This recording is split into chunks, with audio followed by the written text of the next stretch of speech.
江晏离抵达饭厅时，四人依旧相顾无言。魏无羡与蓝忘机纯粹是因为方才江澄那番话才盯过来的，因不知发生何事，无故被害，所以盯得更加凶狠一些。尤其是魏无羡已经摩拳擦掌，跃跃欲试了。江晏离也在门口看了一会儿，他知两个弟弟与金子轩关系不好，如今有了稍微稳重些的江澄，似乎能好上那么一点，可不知为何变成了3打1的局势。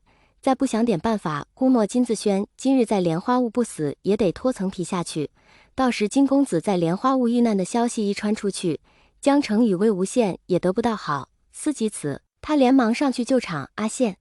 魏无羡变脸一般，转头笑嘻嘻道：“师姐，你来了，我好久没看见你了。”的确，自蓝忘机在莲花坞定居过后，他便一直带着蓝忘机东跑西逛的，是有2日没见着他师姐了。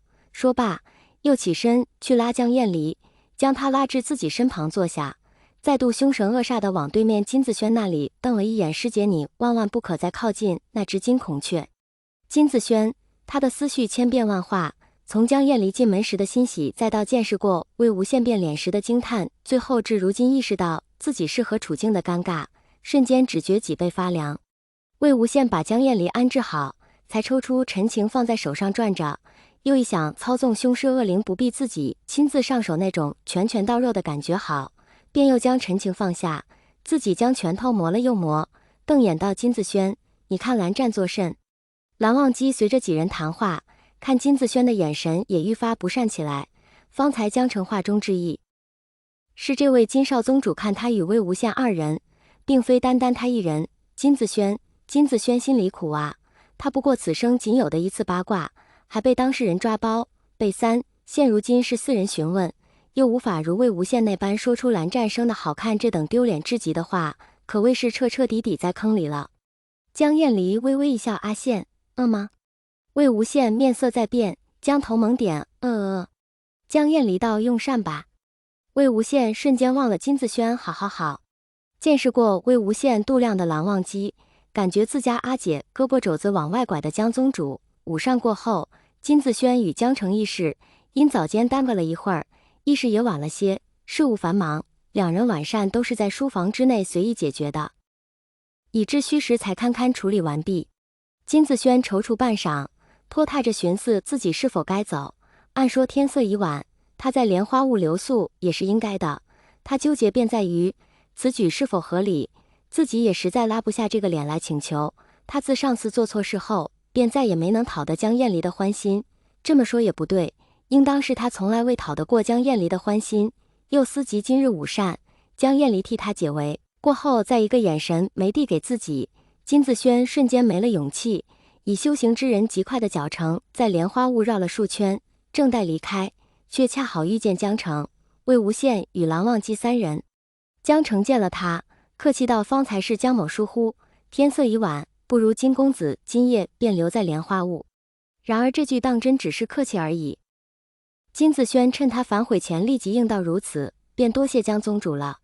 话已出口，无法反悔的江澄，目睹全程的魏无羡，觉得此时的金子轩与自己莫名有些像的蓝忘机。魏无羡去戳江澄有地方给他睡吗？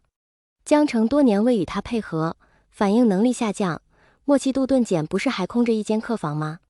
魏无羡、蓝忘机、金子轩多谢江宗主好意。一种江晚因宗主事务繁忙，已经累傻了的不祥预感冲上心头。魏无羡砸脑袋，连忙往回圆，还眨眼对江澄示意，倒不是，那间是蓝湛的。蓝湛的呀？想必韩光君与金孔不，金公子都不愿与旁人同住一间房吧？蓝忘机看着他的脸，缓缓点头。魏无羡满意的接收信号，不自觉在心中夸赞自己与蓝忘机的默契，再将头转向江澄那边，只见江宗主一脸震惊，眉目之间还带着几分类似于你怎如此不怕死的恨铁不成钢的情绪，惊叹道：“怎么，你今夜不与蓝忘机睡了吗？”魏无羡、蓝忘机、金子轩神吗？还睡？江澄又道：“你不怕被他砸死吗？”魏无羡扶额望天，蓝忘机沉默看地，金子轩迷惑望他，砸？